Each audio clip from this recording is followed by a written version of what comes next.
Once upon a time, there was a fisherman named Jack who lived in a small coastal town called Harborview, along the rocky shores of Maine.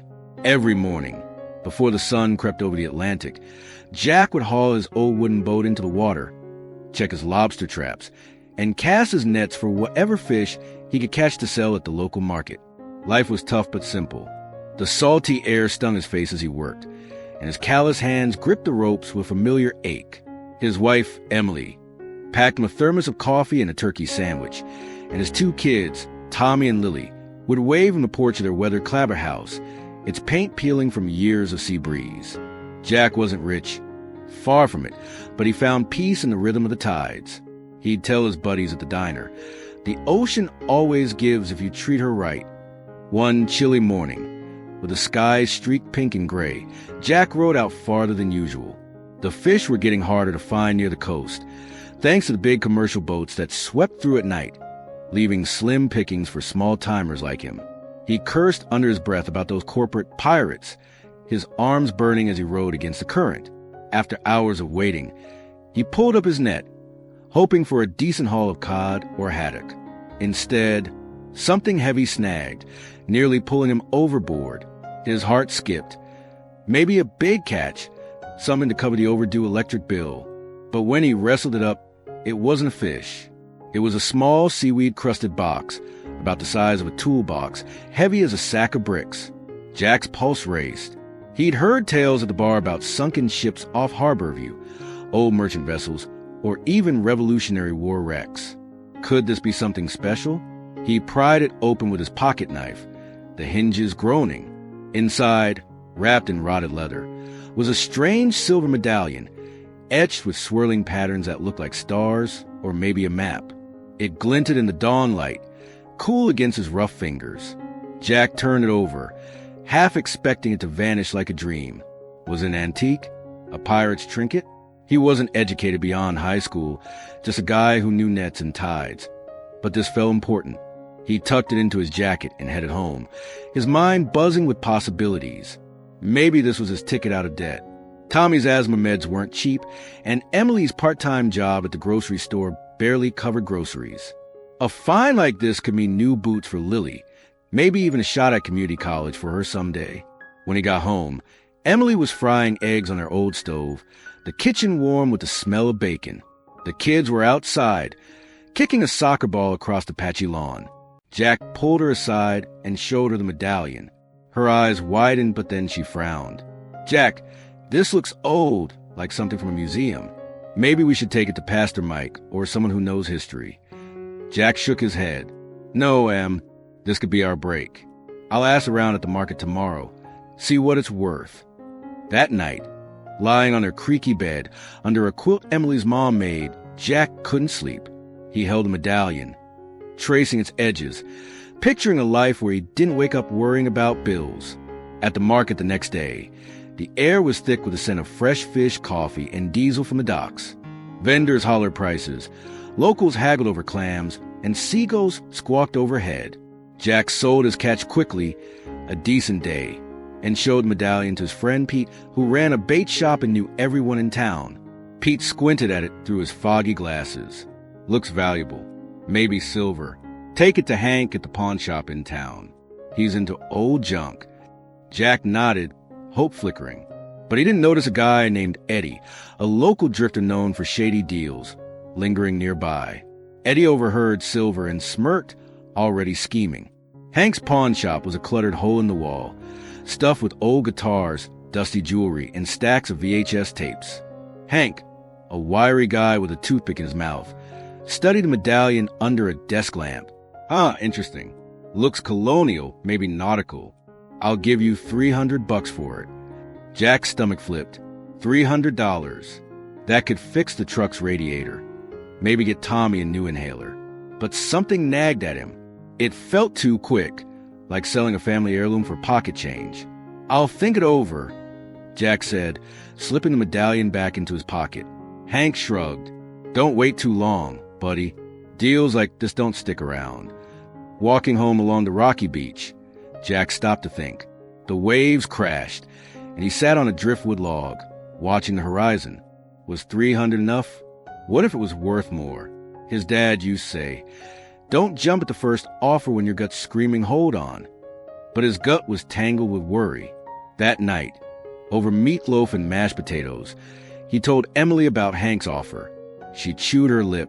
Jack, 300's real money. But what if it's more than that? Let's wait a bit. As they talked, a knock rattled the door. It was Eddie, grinning like he'd just won a bet. Heard you found something shiny out there, he said slickly. Jack froze. How'd he know? Eddie leaned closer. I got a guy in Portland, collects old stuff. Big money. Let me take it to him. We'll split it 50-50. Emily's eyes narrowed and Jack shut the door.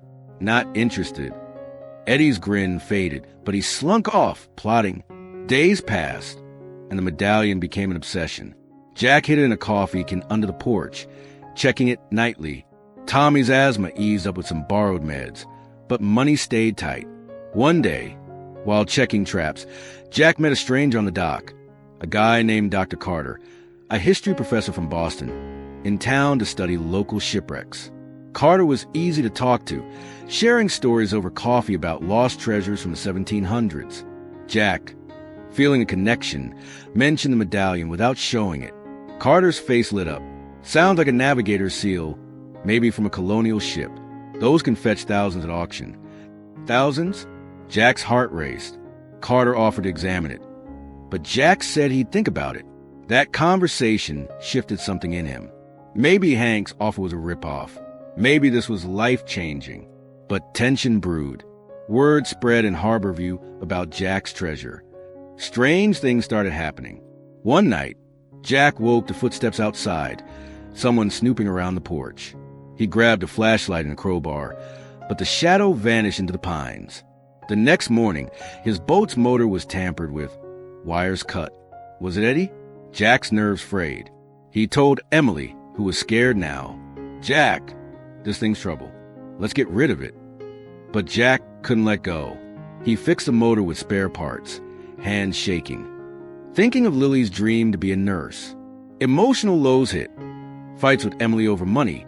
Tommy asking why Dad was always mad. Highs came too. A great catch one day. Enough to buy ice cream for the kids. Their smiles lighting up the house. Twists came when Jack decided to drive to Boston himself. He borrowed gas money from Pete, hugged his family, and hit the road in his rattling pickup. The highway was lined with autumn trees, red and gold, but Jack barely noticed, gripping the medallion in his pocket. Boston was overwhelming.